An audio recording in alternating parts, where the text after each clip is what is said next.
Oke, terima kasih kembali lagi bersama kami di channel Steve Lodan. Kali ini kami sudah berada di lahan budidaya tanaman cabai. Kali ini kami mau wawancara bersama Bapak yang punya lahan di sini terkait budidaya tanaman cabai. Oleh karena itu, selengkapnya kita langsung menghampiri Bapak tua untuk bertanya-tanya seputar budidaya tanaman cabai. Tahan dulu, sedikit. Selamat pagi Pak, saya Steve dari mahasiswa Unitri Malang, jurusan pertanian Pak. Tribuana. Ya. Oh iya. Jadi perkenalkan Bapak kami dari mahasiswa Unitri. Tujuan kami ke sini ingin mewawancara bersama Bapak terkait budidaya tanaman cabai. Nah, jadi kita mau tanya Pak, sejak kapan Bapak menanam tanaman cabai ini Pak? Awal tanam ini mulai bulan 10. Bulan 10. Jadi bulan 10, 11, 12 sampai 1. Ini kan sudah menginjak purna habis ya. Jadi selama 3 bulan, hampir masuk 4 bulan, ini sudah mau habis karena sudah panen beberapa kali. Ya. Oke, jadi karena ditanamnya sudah beberapa bulan yang lalu, oleh karena itu kita mau tahu Pak, selama budidaya tanaman atau selama menanam tanaman cabai, pupuk apa saja yang Bapak gunakan Pak? Untuk pemupukan yang pertama itu, maksudnya pupuknya itu berkali-kali ya Mas, Ya. tapi bertahap. Jadi kita ambil waktu bertahap itu saya bagi. Kalau 1 bulan saya 4 kali pemupukan, ya, atau mungkin bisa 3 atau 4, ya, itu tergantung dari pemiliknya. Ya. Untuk maksimal 4 kali. Jadi paling tidak 10 kali itu kocor mes cair, ya, 10 kali ya. Setiap 10 kali kocor, selama hampir 2 bulan setengah. Ya. Pokoknya sampai ini sudah tua itu loh, hampir memetik itu sudah nggak mubik lagi. Luar biasa. Oke Pak, selama budidaya tanaman cabai ini kendala apa saja yang Bapak alami? Ya, kendalanya kalau musim hujan ya banyak ya Mas. Terutama memang hama yang terbawa oleh tanam cabai ini kan banyak sekali ya. Terutama trip, kutu daun, kutu lalat buah. Nah itu ya, termasuk juga ulat ya, ulat gerayak gitu. Tapi yang biasa yang sangat berat itu memang kutu ya, kutu trip sama kutu daun dan kutu lalat buah. Oke baik Pak, dilihat dari serangan hama dan penyakit ini, langkah apa saja yang Bapak ambil untuk menanggulangi serangan hama dan penyakit ini Pak? Ya, pertama kita harus jeli ya, terutama untuk meneliti serangan apa yang terdapat pada tanaman ini. Terutama untuk trap itu nanti kita langkahnya pakai fungi atau insek apa.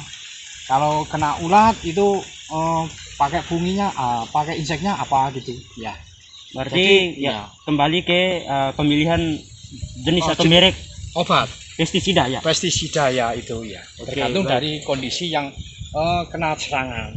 Baik. Jadi berdasarkan penjelasan dari Bapak bahwa jika dilihat sudah ada serang hama dan penyakit pada tanaman cabai, maka untuk pemilihan jenis atau pestisida ini, karena saat ini banyak merek atau banyak jenis pestisida yang keluaran dari pabrik. Oleh karena itu harus pemilihan pestisida itu sesuai tepat sasaran dengan serangan hama dan penyakit. Yang ada itu. Oke baik. Selanjutnya yang kita mau tanyakan Pak, Bapak sebagai pemilik atau sebagai budidaya tanaman cabai ini, selama pandemi COVID-19 ini, kendala apa saja yang Bapak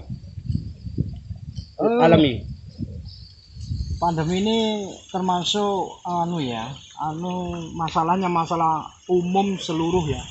Jadi bukan untuk satu lokasi daerah dan bukan untuk perseorangan, tapi semua kena ya. Kalau ada hubungannya dengan pertanian itu juga ada ya, pasti ada. Karena semua apa yang kita lakukan, kita keluar ke pasar. Terus pasar kan konsumsi induk, artinya semuanya masuk ke situ ya. Mulai kebutuhan pokok, kebutuhan apapun kan di pasar. Kita petani kan jualnya ke pasar. Itu langkah maksudnya. Untuk imbasnya, karena pasar ini juga terkendala dari konsumsi masyarakat yang kena pandemi ini, biasanya ya, dasarnya saja, contohnya saja untuk jual-jual itu banyak yang tutup karena banyak terutama pembeli itu enggak ada yang pembeli itu ya. Terutama ke pasar itu ya. Biasanya kalau saya itu jual ke pasar itu sampai 2 atau 3 kuintal itu ya. Iya, iya. Itu habis 1 hari. Kalau sekarang ini masa pandemi paling habis 1 kuintal 1 hari. Itu contoh dasarnya saja. Jadi berkuranglah semuanya. Berkurang semuanya. Penghasilan pun juga berkurang. Itu contoh dasarnya. Imbas dari Covid tadi ya. Berarti kehadiran COVID-19 ini sangat merugikan petani, Pak ya? Ya, Maupun jelas. masyarakat se-Indonesia, Pak. Iya, seluruhnya. Saya tadi kan sudah bicara tentang Covid ini sifatnya umum ya. Umum semua ya, semua seluruh dunia bahkan Ya, kan betul, gitu. Kalau secara pribadi ya jelas dirasakan setiap orang sudah. Setiap orang, bukan siapa saja, semuanya. Kira-kira dari tanaman, dari sejak tanaman cabai ini berbuah hingga panen, sudah berapa kali yang Bapak panen ini? Ini sudah 14 kali. 12 kali ya, Pak? 14 kali. Dengan harga per kiloan berapa, Pak? Oh, enggak sama ya. Enggak sama, Jadi turun naik.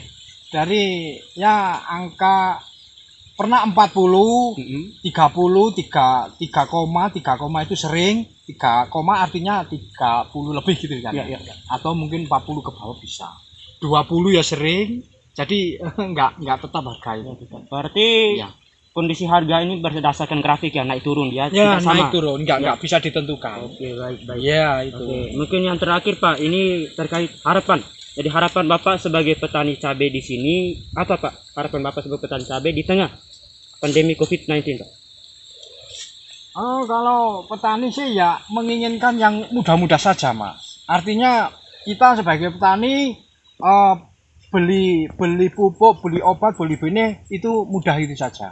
Dan juga didukung pemasaran. Pemerintah harus juga mengontrol di pasar.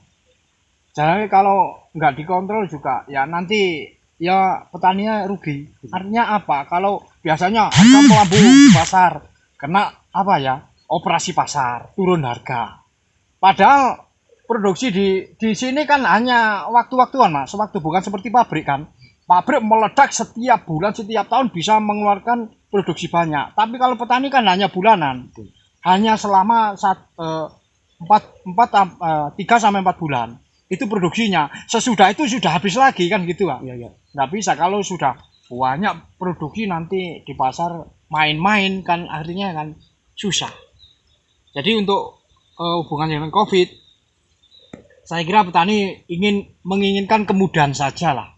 Didukung sarananya, pupuk dan obatnya itu dan pemasarannya.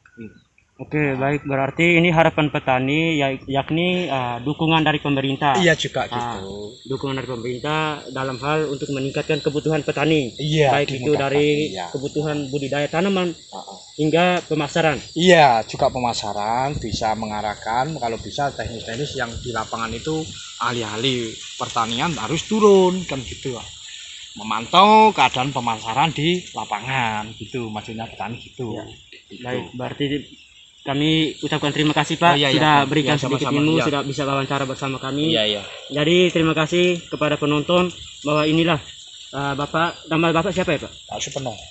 Superno. Oke, Pak, nama Bapak Pak Supirno, petani asal Malang. Jadi Bapak ini setiap hari budidaya tanaman cabai, walaupun dengan kondisi yang tak memungkinkan, curah hujan yang tidak setiap tahunnya tidak menentu, tetapi dengan semangat Bapak tetap membudidayakan cabai walaupun banyak kendala yang memang kita harus ikhlaskan. Iya. Nah, harapan Bapak juga di tengah pandemi COVID-19 ini menginginkan dukungan dari pemerintah setempat untuk memenuhi kebutuhan petani sekitar, baik itu budidaya maupun pemasaran. Jadi terima kasih kepada penonton. Jangan lupa tekan like, komen, dan subscribe. Bila perlu share kepada petani-petani di luar sana. Terima kasih. Iya. Mari Pak ya. Iya.